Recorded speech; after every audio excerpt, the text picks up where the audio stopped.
Grove, Huntsville, Alabama. Your home of the Crimson Tide Sports Network. This hour is brought to you by Woody Anderson Ford, Alabama's F-150 Superstore.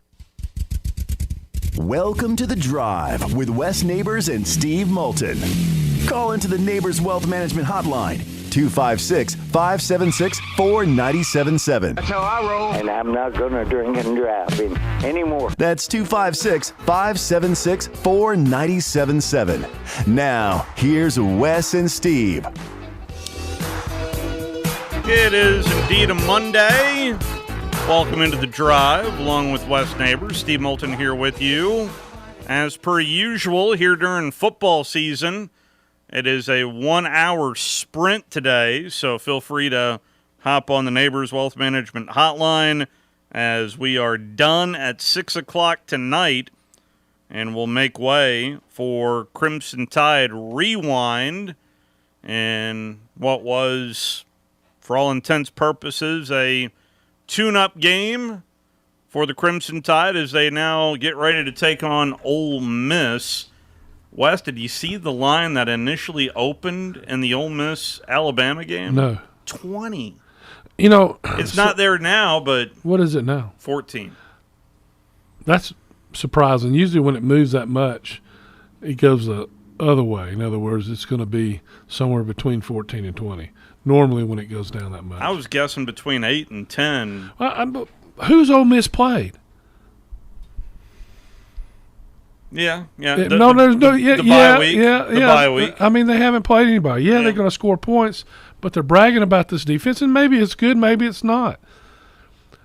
But I see another score fest, and I think that Alabama has by far the best athletes. So, and they probably learn more from last year than how he's going to attack them. Yeah. So, I mean, it's going to be fun to watch. Ole Miss is definitely able to beat them. They did beat Louisville. Yeah, well, I mean, yeah. Who hasn't beat Louisville that doesn't have a good football team? UCF. Yeah.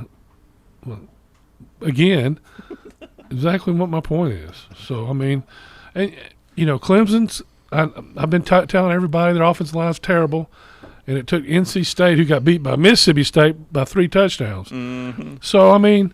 You know, do I think Georgia's a good team? Yes, I think Georgia's playing as good as anybody in the country.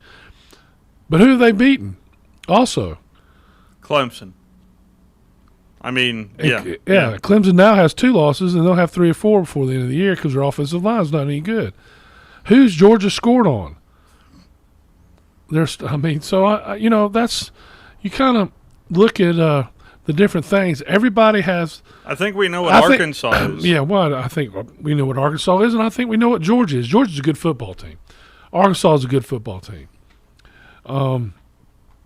Be a fun game to watch. I think Georgia ought to win the game, though. I mean, but, you know, here's the thing. It's going to be interesting to see how Georgia takes adversity. Really takes adversity. When somebody gives up 2 touchdowns.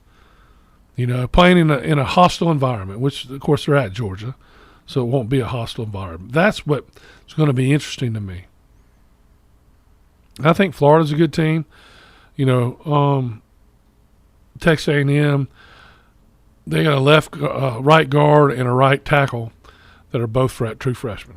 I'd like to see the conversation going on between them. I mean, they ought to have that. I mean, one of them's probably calling one high school play, and the other one's calling the other high school play. But they just can't block anybody, and especially Arkansas is going 100 miles an hour blitzing. Yep. And that's how Georgia State stayed with Auburn. They just blitzed those offensive linemen. They couldn't pick it up. That second quarter was ridiculous. Guess what you're going to see? Oh, yeah. The rest of your Auburn's going to see. LSU. Yeah, they're going to be blitzing like crazy. Yep. And will T.J. Finley started against a team he started last year. Would you? Well, yeah. I would. Well, the guy made 2 incredible plays to win that game. The last play, I thought he was done for. How he made those guys, froze them, kept his eyes downfield, made the throw, was incredible. And then the best play of the day, though, There was two best plays that won that game. One was by Cam Newton's brother, who blocked a punt. That gave him a chance. And then when Finley gets tackled and throws the ball as he's going to the ground. Yep. Unbelievable play. He made two just unbelievable plays, but fired the offensive receivers coach today. They did.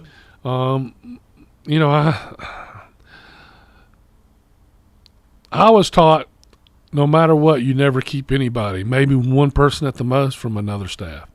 Was he a holdover from Miles' own staff? I think he was. I'm not 100% about that. Anyway. I don't know that. There's obviously something wrong in last week's preparation because Auburn was basically dominated the first half of the game. Yes. And then Jacoby McClain comes off suspension and just played unbelievable. Played a great football game. Pitched a shutout in the second half. Yes, pitched a shutout in the second half, and that's what won the game. There had to be a lot of things. He played amazing. I thought, but there's some holes that we knew would show themselves eventually. Now can they get them plugged is the question. Because they turned a disaster into a 34-24 ending score, which doesn't look all that bad. The pick six right at the very end. Right, yeah. But if you watch the game, nobody, if they didn't watch the game, they don't know it was 4th and 9, and a guy should have been sacked. There was 3 people when he threw the ball. And an incompletion that was called a completion. Well, I don't agree with that. I think that I know there was not definite proof of the incompletion. Well, then you can't overturn it. Well, so you can have an opinion, but I thought it was. I thought it was an incomplete pass. Yeah, well, I thought it was until I watched the replay, and since it was called, I thought that you had to call it. It looked like his hand was under it to me. So, did the part of the ball touch the ground? Yeah, but his hand was under it. So I think that's why they had to,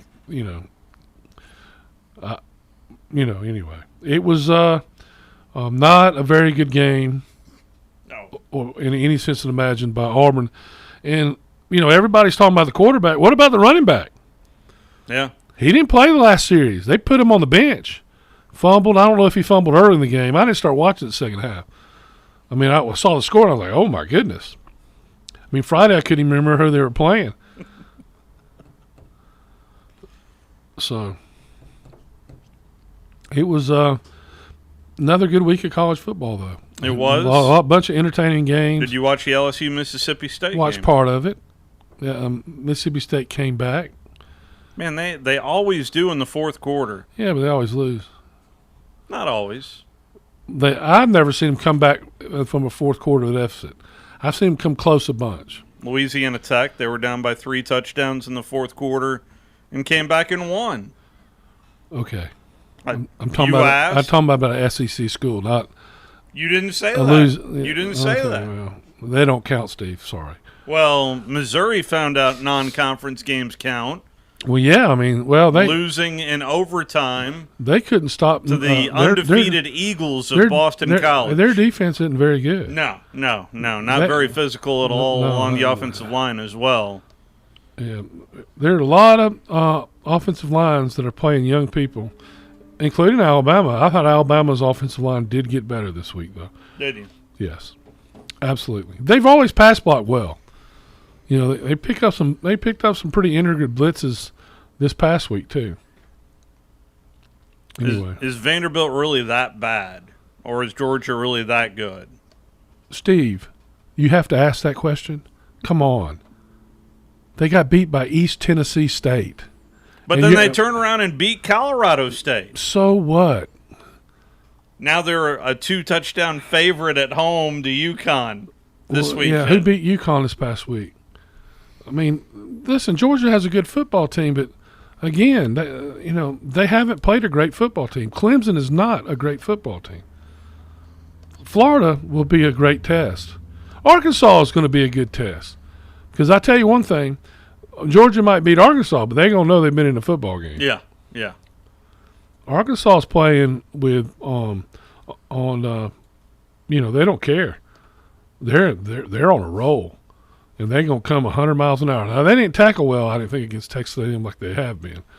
Probably better competition at running back. So Yep. Anyway, Tennessee, Florida was entertaining for a half, but then the second half occurred, and the Gators really ran away with it. Did you watch any of that? no. So, but in today's press conference, let's see if I can't find it for you. Coach Heupel was asked about the. He was asked several questions, but the one I was trying to find is the one about wide receivers dropping balls. When you went back and watched the film, what do you think led to the drops, and what needs to happen in practice to make sure that those drops don't happen again? At the end of the day, you got to go execute on the field, handle the environment, handle the competitive situation, throw and catch it, things that we've seen those individuals do at a high level. End of the day, we got to go perform on Saturday and finish the play. Drop balls get you beat. End of story. Yep. It is very depressing when you're an offensive lineman and basically you're fighting a dude that is huge, and you're trying to keep him off the quarterback, and there's a lot of technique to go involved. You got to do everything right to keep from getting whipped and embarrass your parents on national TV. Everybody does the play right. Guy's wide open, good play call, hits him right in the hand, and he drops it. Nothing more frustrating than that. It'll get you beat. Beat. I did want to play for you what Coach Harsin had to say about the quarterback situation. It was the first question out of the gate. Imagine that. That's not been decided yet, and I know depth charts come out. Depth charts are it's a little bit old school because so many things change throughout the week and all that. So that stuff for me is doesn't really impact anything that we're going to do this week. What we're going to do this week is we're going to get our quarterbacks prepared today and tomorrow morning so they're ready to go for a Tuesday practice. We're going to go out there and have a Tuesday practice. I said at the end of the game, I'm very proud of TJ. What I'm proud, and I'll talk about Bo here, what I'm proud of TJ for doing is having himself ready. And that's one thing as a backup quarterback. You get yourself ready every single week like you're the starter, and sometimes you don't play, and you got to do it again. So there's a mental toughness to playing quarterback and being a backup because you never know when your time's coming, and you have to be ready. And sometimes maybe it's 3 or 4 games, you haven't played much, you haven't really had some significant playing time, so maybe I'm not going to do as much this week as I did the week before. Maybe I'm not going to get in, and so you just start to slack on some of that preparation, and he didn't do that. I thought he was ready, and he came in the game. He was poised. Plenty of things for TJ to work on as well, and I think he'll be the first to admit that. We got to get better in these areas, and that's the beauty of going back to work and getting yourself better prepared and playing better. So you got to perform in practice at the quarterback position to do that. So he had himself ready to go. Well, that'll be no different. You always need to prepare like you're the starter. That is Brian Harsin. Later talked about Bo and still needs to prepare himself like he's playing this week as well, no matter what the situation is. So Bo's not starting. I don't think so either. Trying to keep Bo on the team is going to be, and in the right state of mind, it's going to be the because they could need him again, they have a young quarterback who's going to make mistakes and have bad games. He had a horrible game against Auburn last year. Now he's at Auburn. Threw 3 touchdowns, couple for touchdowns, interceptions for touchdowns last year. So you just got to. Everybody at Auburn needs to prepare. It's going to be interesting because the 2 stars were number 4 and number 10, and they were on the bench at the end on the 98-yard drive. Did not play a play on either one, Mm-hmm. and so I mean, some people say he's the best back in the SEC. Yeah, really like Hunter. They're starting to fall in love with Hunter. Well, they always fall in love with a young guy till he fumbles. Yeah. But I think Hunter's playing unbelievable. He's really a good player, a good freshman player. But I wouldn't give up on Tank yet. But for whatever reason, I don't know what happened. I was shocked they didn't put him in the game. Yeah. At the end. So Ed Ogeron was asked about T.J. Finley today. Well, first of all, T.J. came talk to me like a man in my office. He didn't want to leave. He was crying. And LSU meant a lot to him, but I knew that. And but it was a decision that was made that it was best for him. And so he left. And he looks like he's doing well. So, hey, we wish him the best, not obviously against us, but, hey, T.J. is always going to be a part of our family. He's from Ponchatoula. He's got a great family. So, hey, after the game, we're going to shake hands. It's just like us playing Cody. I mean, it's family, but once we compete, we compete. And we wish him the very best, and I hope he does very well. And we're going to shake his hand after the game. That is Ed Ogeron from earlier today talking with the media. Some other highlights from the day. I did ask Coach O a question, and it was about Auburn's offense. From what you've seen offensively out of Auburn, what do you see just in terms of Bobo or Harsin with that Boise background? Is this more of a Bobo offense? What is your impressions that you've seen? Yeah, I think it's a combination of both, Steve. It's more pro style. I mean, they're going to have a tight end in position, 2 tight ends. Sometimes a fullback in the backfield, a tight end in the backfield. Short yardage, you're going to see full house backfield. They're running the football, inside zone, outside zone, all the plays that you normally see, movement, everything that you would see at Boise State and some of Bobo. It's a lot of pro-style stuff. I think it's a combination of both. And also, moving over to pretty big matchup here in state with Ole Miss coming off of that bye against Nick Saban and Alabama. And Coach Saban was asked from Cecil Hurt about the defense dropping 8. We got a little bit in the Mercer game. So, I think, we have to have a good plan against it. Everybody's got to execute well. I think Bryce is capable of recognizing it and getting the ball to the right guys. So, it's something that we need to work on this week, and probably didn't work on it as much against Mercer because they hadn't done it that much in the past. So it'll be a real, key for us to be able to do a good job against, that type of thing. That's what Mercer got Alabama in the first 2 series. They dropped 8, and Alabama wasn't sure exactly what to do and held the ball too long, which is everybody. Listen, Bryce Young, to me, is a Heisman candidate at this point. I would agree. Yeah, and, definitely. If Alabama can beat Ole Miss, I don't. If that same starting quarterback, even if he gets a little better, unless he Texas A&M, I'm not worried about if Alabama can get by Ole Miss. Okay. I don't think Texas A&M's a threat, not with their offensive line. Of course, anything can happen. That it's college football. Yep, better or worse. So then you get to your LSU's in Tuscaloosa. Now they could get better, but really I don't think they have the team. Mississippi State definitely doesn't have a team. Now Auburn, we know they've looked horrible at times during the year and then come back and win that game. So, but this is shaping up to be a very interesting year. Where that November matchup against Arkansas looks a little more interesting. Does look right interesting now. Yeah, does look interesting there in Tuscaloosa. That's the thing. Lane Kiffin was this is how he opened up his press conference. Immediately going to the poor mouth routine. All right, good to be back to practice after the bye week. Going out there a normal Monday and continue to prepare for a great team, as we all know.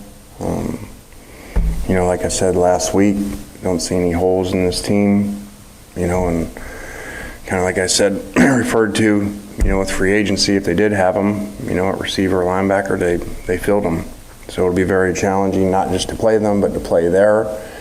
And if you think about it, we've really never played in front of a crowd in 2 years, because of COVID, to go to a true road game. So that brings challenges on its own. And so we'll have our hands full. I'm sure it's why we're a huge underdog for a reason. And that does bring problems for them because they're very check-oriented. Yep, they are. Yep. And so that does bring issues. I think the key to Alabama is to not let Lane know what the game plan is. Seriously, not to let him recognize it before the play. And so recognition is going to be huge. The safeties have to play better. DeMarco Helms, again, not playing that great. He's hurt in the offseason. Hadn't reached his not playing like he did at the end of last year. Missed a tackle for a touchdown again this week. The safeties have to play better. Number 10 has to play better. He has to cover. Toa. You look at, he's supposed to be on the tight end all those times. The tight end's wide open. By the way, that tight end played at Arkansas. What could they have not used him? He looked pretty good. Yeah. But they are getting better every week. But everybody else is too. Not everybody. You can tell the teams that weren't. Like Auburn did not get better this week. And going to see if they can get better if that woke them up. And if Brian Harsin can get back their attention. LSU, they just don't look like LSU to me. What does firing a position coach do? I don't. How many times a receiver? I don't even remember who the receivers. I think Jody Allen. I remember him kind of because he was dating a cheerleader or something. So that's how I remember him. Congrats! Yeah, I know. I know, but I don't think coaches are supposed to date cheerleaders. But I just remember that. So anyway. No, but I don't remember who the other receivers coaches because offensive linemen don't see them. It doesn't matter. You don't see the guy. Mm-hmm. Not a big deal. No. I don't think for the receivers, I imagine it's a big deal. Lane Kiffin was asked a couple of times about Ole Miss's wins in 2014 and 2015 against Alabama. Not at all. That has nothing to do with this. There are no players, no coaches here. Maybe Coach Nix, but that has nothing to do with this game. So those are two really big wins by Ole Miss. And, and any time that you go play a number one team, especially there, but you're going to have to prepare really well. You're going to have to play really well. You're going to have to get some breaks go your way, to have those type of upsets. That's why they rarely happen. And you got to have a lot go right. So, maybe we can get one of those passes where the quarterback gets hit and then they drop it and it tips up to us and we go score. I'll call Hugh and ask him what that play was called. That's pretty good because quarterback get hit. He throws it up for grabs. Mm-hmm. It's tipped by Alabama. Should have been intercepted. Then hits a helmet. That's right. Yep. Of somebody else and pops right to the guy who ran a touchdown. I'm going to call Coach. But there is a coach that was there on the losing side, and now he coaches at Ole Miss. That's what happens when you start the wrong quarterback for whatever reason. I'll never forget. I was with Wesley before the game. He was ultra confident. He went to the team meeting, and he was just in a foul mood, but wouldn't tell me why. Because I'm a reporter, that's what he says. I'm a reporter. So his wife tells me, but right before the game, says, Wesley wanted me to tell you this right before the game. They're not starting the guy that ended up being the quarterback. They're starting the other guy. I forget his name now. Blake Barnett? It wasn't Blake Barnett. It was it's the only game he was gone after this year. He started this one game. He played horrible for a quarter. Just looked like a deer in headlights. They were going to run the read option, and he would never. Drew's going to Texas any second. Yeah. He would never pitch it. I mean, he would only pitch it. He was wide open, but he didn't want to get hit. Cooper, somebody, I think his name. Yeah. That's it. Cooper Cooper Bateman. Was that it? I want to say Cooper Bateman. Yeah. Anyway, yep, that's him, Cooper Bateman. He went play to the Utes, but I don't think he ever played. So he was, the Cooper Bateman. That's him. See, played awful, and then they had all that other stuff go. So that was Lane Kiffin's decision. There you go. Now he's got his own issues. Let's go ahead and take our first time out. We'll take your phone calls on the other side on this Monday edition of The Drive. You're listening to The Drive with Wes Neighbors and Steve Moulton on 97.7 ESPN The Zone. It's an amazing time in our industry because things are changing so rapidly. This helps our customers save money while upgrading and improving efficiency. Liosi Group President Nick Liosi. One of our largest customers recently upgraded, saved $20,000 a month, and met new government security requirements. With our new human resource software, another customer cut their workflow in half and improved employee morale. We are not just a copier company anymore. Drake Avenue and at liosigroup.com. Our customers want best-in-class solutions, so we've added some new vendors like Konica Minolta. Liosi Group President Nick Liosi. And our next-level team has added premier automation solutions. We're not here to sell you one product. We're here to help you find the right solution for your specific needs, even if it means we don't sell you anything. Drake Avenue and at liosigroup.com. Over 50 years of doing the right thing. Tom Luganbill here for Woody Anderson Ford. When I was in the Tennessee Valley, one of the things that impressed me the most was the quality of the people. People like Bobby White and his team at Woody Anderson Ford. And now you can experience the tremendous new service lanes and showroom at Woody Anderson Ford, at Jordan and Sparkman, or just stop by for breakfast or lunch at Henry's Mustang Cafe. And in Madison, visit Woody Anderson of Madison on Hughes Road, just south of 72. Like a great college football tradition, always there, Woody Anderson Ford.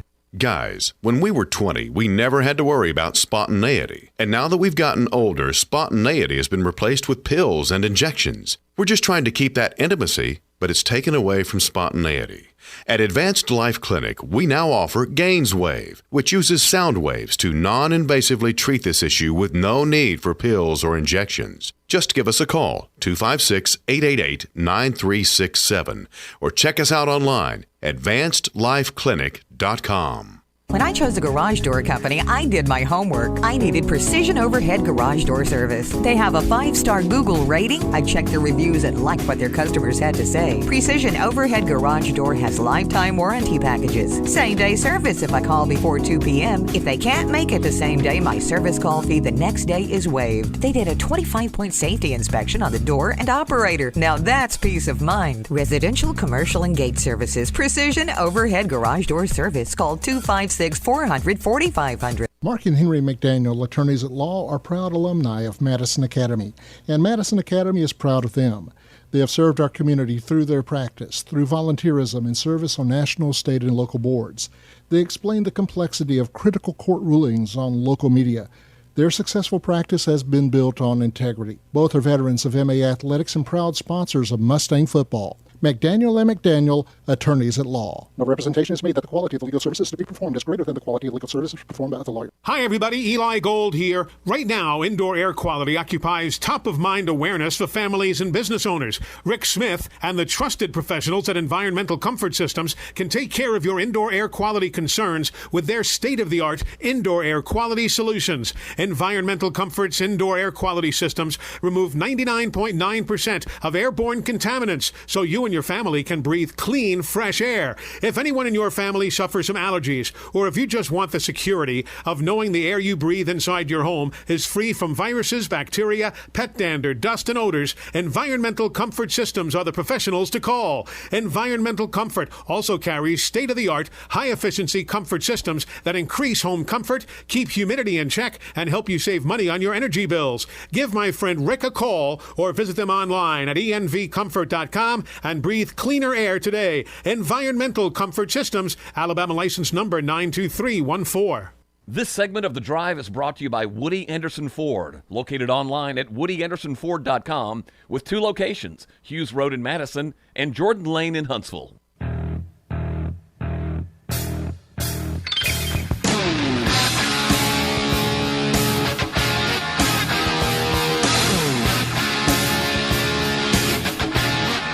Back here with you on The Drive.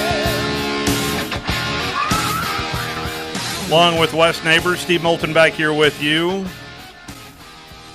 Jameson Williams spoke after Alabama's win over Southern Miss. Here's a little bit of the transfer from Ohio State. All right. We'll get started with questions for Jameson and Christian. If we want to take one first from Nick Kelly.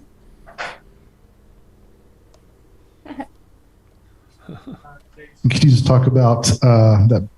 First of all, what did you see that when you on your first touchdown, and then talk about your second touchdown and just what a big night you had tonight. Kick return. It's kind of like we was gonna bounce it back to the field. I just had to hit the hole. I knew it was gonna be there. I just had to hit it. Hit it. Made one man miss. Touchdown. Second touchdown was receiving one. I think it was like 80, 70 something. I just knew like safety was low. Had to keep it high. Touchdown. We'll go Nick Kelly and then Michael Casagrande. Hang on. One more. Jameson, when it's like you and one guy or 2 guys and you see them coming up and you're just going full speed, like what goes through your mind or what's kind of your strategy at that point? My strategy every time I get the ball is like I'm trying to crib. I'm trying to go to the crib. No matter like what play, what catch, I'm trying to go to the crib. There you go. Well, he does a good job of it. Yeah. He went to the Remind me of crib that a couple old of times. Saturday Night Live kickball get checked. Remember that being the instant say. Yep. Caught the ball, crib. Right?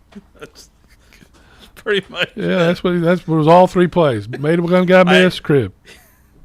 Very talented young man. Man, he's fun to watch. He is fast. The scary thing is, and of course he doesn't play like it, is the freshman quarterback is faster than he is. Milroe. That's what he said. They say he's the fastest guy on the team. He just doesn't believe in it yet. The one throw by Milroe. Yeah, I've seen it in practice. Same thing. I was impressed with both quarterbacks because Coach Bryant's Paul Tyson. great grandson got planted. I mean, they didn't touch the nose guard right up the middle. Made a move on the guard. Center didn't get over, and he knew he was going to get hit. And he just threw it to where the guy was going to be, knowing where he's supposed to be. Javon Baker made a great catch, and then he made a catch on the touchdown too. So Javon Baker was the best receiver in the spring. Remember that. Were those not the first 2 balls he's caught in all year? He hadn't even played. I mean, so yeah, Jameson Williams is obviously playing, and then I can't even remember number 8's the name. Mechie. Mm-hmm. Mechie didn't play in the spring, so I think you're going to see some guys like that step up and start playing more. Because once you get in and you start making plays, they see that too. Nick Saban was asked about Ole Miss's defense. Very last question by Aaron Suttles in today's press conference. Well, they just have a good system and a good scheme, and they've, I think they went and studied some things, and they do a good job of executing it. They know what they're doing, and their players are, really know what they're doing. I think, last year was a little bit of an anomaly when it came to if you're a new staff, how do you get what you want to do implemented. And I think, they probably went through that on defense a little bit, last year because of COVID, this year because they've had the spring, they've had the summer, they've had a year to know what kind of adjustments they need to make relative to the players they have. And they've done a really good job of that. One, please. Well, I mean, talking about the defense, Derek Nix has been, he's the only coach. He's been there 14 years at Ole Miss. How many administrations has he been through? Oh, man. I bet he could write a book. I know it. So anyway, I bet he could too. Yeah. Auburn ties as well. Yeah. So, yeah, just interesting. And his brother was coaching there at one time also. That's right. Yeah. Actually, I met him and his brother. His brother was defense coordinator there for a minute. Anyway. You talking about Nix, not Kiffin, right? Right. Okay. Just making sure. Because I know Chris Kiffin was on that staff for the first year, I want to say.